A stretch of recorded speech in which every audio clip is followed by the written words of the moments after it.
Hi എല്ലാവർക്കും നമ്മുടെ പുതിയ വീഡിയോയിലേക്ക് സ്വാഗതം. ഇന്ന് നമ്മൾ വെക്കാൻ പോകുന്നത് മീൻ കറിയാണ്. നമുക്ക് വീഡിയോയിലേക്ക് പോകാം.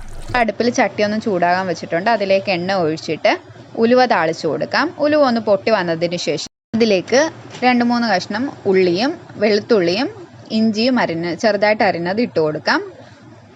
അതിനുശേഷം ഒരു 2-3 കുടമ്പുള്ളി നമ്മൾ ഇട്ടിട്ടുണ്ട്. അതൊന്ന് നല്ലോണം ഒന്ന് വഴന്ന് വന്നതിന് ശേഷം തക്കാളി ഇടാം. തക്കാളി നല്ലോണം ഒന്ന് വഴന്ന് വരട്ടെ. അതിനുശേഷം നമുക്ക് അതിലേക്ക് പൊടി മിക്സ് ചെയ്ത് കൊടുക്കാം.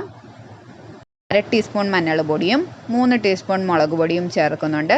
അത് ചേർത്ത് നല്ലോണം ഒന്ന് ഇളക്കി യോജിപ്പിച്ചതിന് ശേഷം നമുക്ക് 1 സ്പൂണോളം മല്ലിപ്പൊടിയും അതുപോലെ തന്നെ 1 സ്പൂണോളം കുരുമുളക് പൊടിയും കൂടെ നമ്മൾ അതിലേക്ക് ചേർത്ത് കൊടുക്കുന്നുണ്ട്. ഇനി നമുക്ക് ഉപ്പ് ചേർക്കാം. ഉപ്പ് ചേർത്ത് നല്ലവണ്ണം ഒന്ന് ഇളക്കിയതിന് ശേഷം നമ്മൾ ഇതിലേക്ക് 1/4 കപ്പ് വെള്ളം ഒഴിച്ചു കൊടുക്കുന്നുണ്ട്. അതിനുശേഷം അത് നല്ലോണം ഇളക്കിയതിന് ശേഷം നമ്മൾ ഇതിലേക്ക് മീൻ ചേർത്ത് കൊടുക്കുന്നുണ്ട്. നമ്മൾ നേരത്തെ കഴുകി വെച്ചേക്കുന്ന മീൻ അതിലേക്ക് ഇട്ട് കൊടുക്കുന്നു. അതൊന്ന് നല്ലോണം ഇളക്കിയതിന് ശേഷം നമുക്കിത് അടച്ചു വെച്ച് വേവിച്ചെടുക്കാം. നമുക്കൊന്ന് തുറന്നു നോക്കാം.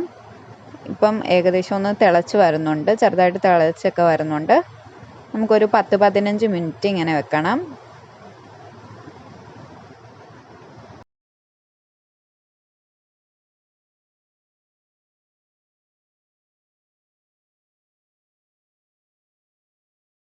നമ്മുടെ മീൻകറി ഏകദേശം ഒരു പരുവൊക്കെ ആയിട്ടുണ്ട്. നല്ലോണമൊക്കെ തിളച്ച് അതൊന്ന് കുറുകി വന്നിട്ടുണ്ട്. ഇനി നമുക്ക് സ്റ്റൗ ഓഫാക്കിയതിന് ശേഷം അത് താഴെ ഇറക്കി മാറ്റി വെക്കാം. നമ്മുടെ മീൻകറി ഇവിടെ റെഡി ആയിട്ടുണ്ട്. നിങ്ങൾക്ക് ഈ ചാനൽ ഇഷ്ടപ്പെട്ടിട്ടുണ്ടെങ്കിൽ ചാനൽ ഒന്ന് ലൈക്ക് ചെയ്യുക, കമൻറ്റ് ചെയ്യുക, സബ്സ്ക്രൈബ് ചെയ്യുക.